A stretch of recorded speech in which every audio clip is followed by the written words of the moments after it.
David Haye has been taking time out before the biggest fight of his life to spar with some of his celebrity fans. I want two as well, so one and then two. There's two. He shuffled the ring with McIntyre. That was nice. No, he nearly hit me. Did you see it? I said No, you lied to me. I saw you when you turned. You looked at me like I was ordinary Harrison. Yeah, hit. Like and gone a few rounds with Justin Bieber. Let's go. That's nice.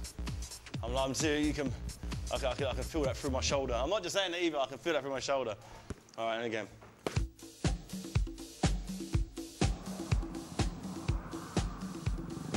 Now he's in Miami.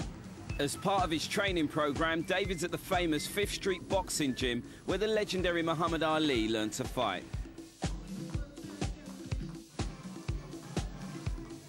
In the lead up to the big fight, David works out for 6 hours a day and turns to music for inspiration. My love of music, my love of good music, definitely comes from my mum and dad. You know, they're big into soul music. You know, Marvin Gaye, Stevie Wonder, Al Green. You know, all the greats. You can either train in the gym, which is silent, and all you hear is it's just nothing worse than hearing your own panting breath. You know, gasping for oxygen. Who the hell wants to hear that? What you want to hear is good music, uplifting music, happy music, music that puts you in a better place than you physically are at the time of training. Bonkers.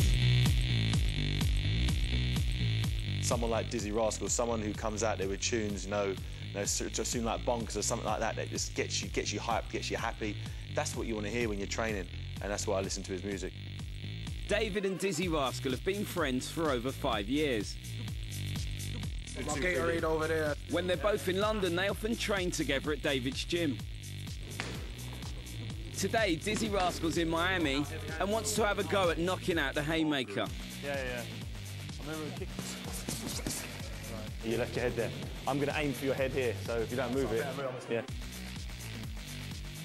Let me tell you something about this gym. This gym's they're called the 5th Street Gym on 5th Street in Washington, in Miami Beach, and the great Angelo Dundee trained Muhammad Ali, Cassius Clay then, and Sugar Ray Leonard, you know, Sonny Liston used this gym, yeah. All the greats, and myself, I train here, and now Dizzy Rascals. Dizzy Rascals in there now.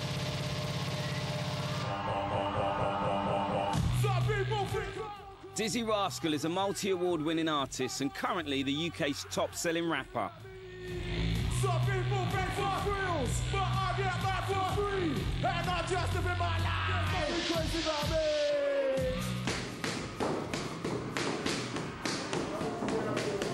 David's facing his toughest celebrity in the ring yet.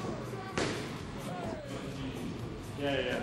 Dizzy, the head-top rascal, division, super middleweight, height 5'10", record 1 draw, 1 win against the Hayemaker. He's a martial arts expert and claims to have beaten David in the past. He's 1-0 against the Hayemaker who actually beat me in my own gym. So technically, you're the heavyweight champion of the world, really. So I'm going to come for my title. But you get the money for it. I get the money for it still, but he's the unofficial heavyweight champion. The weight of your fists are heavy. I've been on the pads with boxers and they're not as heavy-handed as you. So when you want to lay them fists on someone. Gordon. Relax. Don't try and do it too hard. Just try to just get the timing right.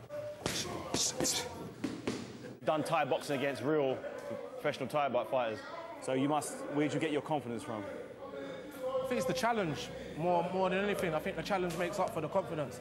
Even if I ain't confident, I want to do whatever I'm doing so bad to prove I can do it, or whatever the reason is, that I'll risk it. How did you get over your confidence of getting on stage in front of millions of people? I don't know. I just kind of always just love doing it. You get butterflies and. You get agitated because you just want to get on. I don't like the waiting around. Affect your lyrics, don't affect your Sometimes I forget lyrics on stage and I just carry on. I'll laugh it off. Sometimes I might forget lyrics to the extent where the song's messed up and I just say, I'll just stop the song, like, they'll laugh at me, the crowd goes, shut up, and I'll just do another one, I'll just play another song and keep it moving like that. And it doesn't faze you one bit. That would ruin some people, that would ruin them, forgetting a word or everyone starts laughing at them. You can't help it sometimes though, man. That's the best way to deal with it. After music, Dizzy's other true love is boxing. probably like the only other thing where I'm so engulfed and so concentrated, like I do in music when I'm doing it. You know what I mean? Forget about everything else. Other than Call of Duty or Street Fighter or something, that's the only other thing there. What's your opinion of artists like yourself who got another route and, as you said, sticking a load of shit up their nose or... You know, it is with musicians, though, you get, like, really addictive personalities. Yeah. So there are times where you might be partying super hard, but when you cut that out and you exercise super hard. Okay. So it's, I don't know, you need that balance, though, man. When I tried to just be boxing and think I was super fit, look, all I did was tell everyone how fit I was and how great I was. And I was so bored, and then everyone was there having fun and that, and I was just there super clear and not having a great time. But when you balance it out, you know what I mean? Yeah. Do you think you found the right balance for you now? Now you've got your pad here, you played in London, you know how to party, you know how to train, so you stay relatively in good shape. That's all it's about, keeping in good shape and how the birds love it, and it's all good. You're one of the few rappers I know who rap with a smile on their face half the time. Yeah. A lot of them too screw face. I used to be like that. Every now and then I'm Recently, and I'm smiling. Is that because you got your pad in South Beach? That might be one of the reasons. You know, but I just I don't know, make happier music. It's just a happier. Do you think your music? Do you think being a happy artist is a more successful artist, or do you think? Not necessarily. That's a miserable successful artist. You know what I mean? I don't want to be miserable. I don't want to be angry all the time. I don't want everything. Being human, you can't help being angry some of the time or being frustrated or upset or whatever. But for the most part, I don't feel like I need to exude that all the time. You know what I mean? Maybe that's just growing up. Yeah, it's a big part of it. You know what I mean? And not staying in the same place. If I would have been in the same place growing up, might be a different story. But I managed to rise above my situation and just get more worldly. I'm just more worldly. Yeah. So who are your heroes in life? Who do you look up to? Who do you... Tupac, Bruce Lee. Is Tupac your favourite rapper of all time? He was. Tupac, Snoop, Jay-Z. They're the ones who are most inspirational to me, I guess. And Busta Rhymes. Nah, I've met most of them are heroes, though, so that's good. Yeah. How does it feel, people looking up to you as some sort of role model and father figure, and you know, building kids who come to your shows or buy your albums? Still, sometimes it just... You think sometimes like you're on punked or something, like it's a joke.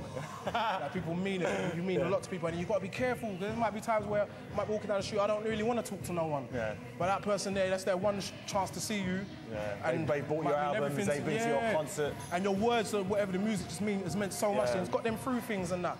So I just try and keep that in my head all the time. But I rarely say no to autographs and things like that. Yeah. Just got to think about all that. It's wicked though, man, because my intentions is to just obviously stimulate people musically, inspire, and motivate. That's the main reason. I think that's what people get out of my music. That's what people have always got out of my music. Like David, Dizzy's worked hard to better himself and achieve his ambitions. Time. Good. Do you believe more people would achieve their dreams if they believed in themselves more? Yeah, you got to. It helps when people believe in you as well. I've got good people around me and that, but... How about your family? Have you got a supportive family? Yeah, my mum, like a few cousins and that. Yeah. But main thing is my mum was the one who raised me, so that's what, I mean, that's my heart there, boy. And she believed, you told her what you wanted to do, and Mum always believed in me. Mum always let me get on with what I was doing, man. Yeah? Yeah. No negativity whatsoever? No, I wanted to be a doctor or a lawyer, none of that, man. No? Nah. She knew you weren't going to be no doctor, no lawyer? I just wanted to do me. All I've ever cared about is, I've never really thought about being anything other than what I do. I wasn't even sure I was going to be a rapper or MC or nothing. I wanted to be a DJ. I used to like drum and bass. I wanted to mix drum and bass. At one point, I even liked rock. I wanted to be a rock star, like Slash or something. You know? Serious? I've just always been music, though.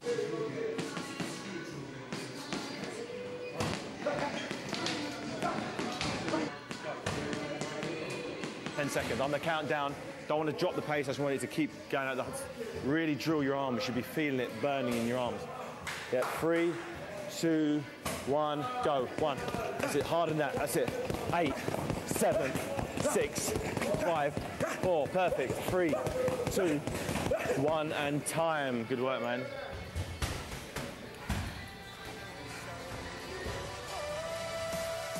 In England, and no. Winning this next fight is what David's worked towards all his life. First and foremost, being recognised for being the best at what you do is the biggest plus. You know, that's why I'm boxing, because you always want to just be the best, and now I'm in a situation where I'm the best fighter on the planet, and that's, you know, that, and people recognise that, and that for me is, you know, the ultimate, you know, accolade that someone could give me. From London, England, the news. WBA heavyweight champion of the world, David Hayemaker.